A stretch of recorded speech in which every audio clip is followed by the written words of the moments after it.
کیا سوتے ہوئے شخص کو نماز کے لیے اٹھانا واجب ہے؟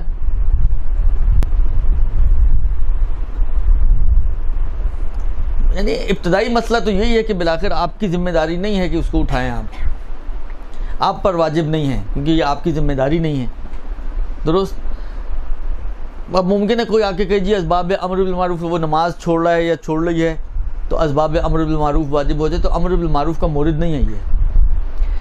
پہلے مجھے یاد پڑتا ہے ایک دفعہ یہ بحث ہو چکی ہے امر بالمعروف کی، اس وقت بھی میں نے عرض کیا تھا کہ دیکھیں امر بالمعروف اور نہی عن المنکر یہ وہاں ہوتا ہے کہ جہاں پر کوئی معروف کو معروف سمجھتے ہوئے چھوڑ رہا ہو تو آپ کریں گے امر اس کو کہ اس کو انجام دو، اور کوئی منکر کو منکر سمجھتے ہوئے ترک انجام دے رہا ہو تو آپ اس کو پھر امر کریں گے، یعنی روکیں گے کہ نہ کرو۔ لیکن یہ تو سویا ہوا آدمی ہے، تو غافل شخص ہے، درست؟ نائم ہے، سویا ہوا ہے، اس کے اوپر تو سوئی ہوئی حالت میں تو تکلیف ہی نہیں ہے اس کے اوپر۔ تکلیف ہمیشہ اس شخص کے اوپر ہوتی ہے جو متوجہ ہو۔ مثلا فرض کریں حالانکہ کوئی اعلان کیا جائے جی یہ کام آپ کریں، آپ مثلا پتہ نہیں اپنے کسی خیالوں میں گم، آپ نے سنا ہی نہیں، تو آپ جو غافل ہیں آپ کے اوپر تو تکلیف آئی نہیں ہے، اس لیے آپ کر کے بھی نہیں آئیں گی وہ کام جو کہ کہا جائے آپ کو، اس لیے کہ آپ کو تو پتہ ہی نہیں کہ کوئی اعلان ہوا ہے۔ تو غافل شخص کو کبھی بھی تکلیف نہیں آ سکتی ہے، اور جو سویا ہوا شخص ہے وہ بھی نیند کی حالت میں تو بہرحال مکلف نہیں ہے نا۔ اب وہ اس کی اپنی مثلا فرض کریں بعض صورتوں میں بعض کنڈیشن میں ذمہ داریاں بن جاتی ہیں کہ وہ الارم لگا کے سوئے، کسی کو بول کے سوئے، بالآخر وہ اہتمام کر کے سوئے کہ بالآخر وہ اٹھ جائے، وہ اس کی اپنی پرسنل ذمہ داری بعض صورتوں میں بنتی ہے۔ لیکن میں نے دیکھا فرض کریں میری اولاد سو رہی ہے، مجھ پہ واجب نہیں ہے اس کو اٹھانا۔ واجب نہیں کا مطلب یہ نہیں کہ حرام ہے اٹھانا، اٹھا بھی سکتے ہیں، لیکن ذمہ داری کی بات ہے کہ آیا ذمہ داری بنتی ہے میرے اوپر کہ میں اس کو اٹھاؤں؟ تو ابتدائی طور پہ تو مسئلہ یہی ہے۔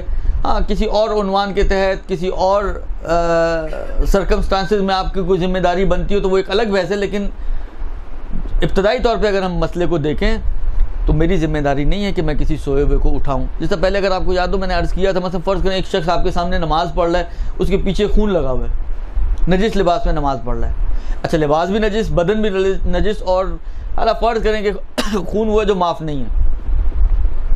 اب اس کو تو نہیں پتا پیچھے خون لگا ہوا ہے، آپ کی ذمہ داری ہے آپ اس کو بتائیں کہ بھائی نجس لباس میں نماز پڑھ لے؟ نہیں، آپ کی ذمہ داری نہیں ہے، اس لیے کہ اس کو تو پتہ ہی نہیں ہے، اس کی نماز بھی صحیح ہے۔ مزے کی بات یہ ہے کہ اس کی نماز بھی صحیح ہے، آپ پہ بھی واجب نہیں ہے۔ اب بہت سے لوگوں کو وہی والی بات ہے نا، وہ ایک امر بالمعروف کا حیضہ ہوتا ہے، درست؟ امر بالمعروف کا حیضہ بالآخر ہر چیز کی اپنی شرائط ہیں، اپنے موارد ہیں، اپنے محل ہیں۔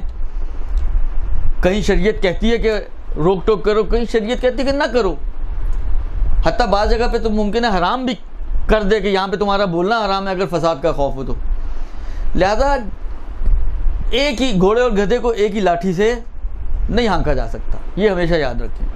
ہمارے لوگ ماشاءاللہ ایسے ہوتے ہیں جن کو جس چیز کا حیضہ چڑھ جائے، کسی کو صلہ رحم کا حیضہ ہو جاتا ہے تو وہ ہر چیز میں صلہ رحم، چاہے کوئی ہمسائی کیوں نہ ہو وہ صلہ رحم، وہ بابا ہمسائی کہاں سے صلہ رحم کے دائرے میں آ گئی، درست؟ کوئی ایسا رشتہ دار ہو جس کا آپ کے ساتھ کوئی بلڈ ریلیشن نہ ہو، صلہ رحم، وہ آپ کے صلہ رحم کے دائرے میں نہیں آتا۔ میں مزید مثالیں نہیں دینا چاہتا ورنہ پھر وہ ٹریک سے اتر جاؤں گا میں۔ لہٰذا عرض خدمت یہ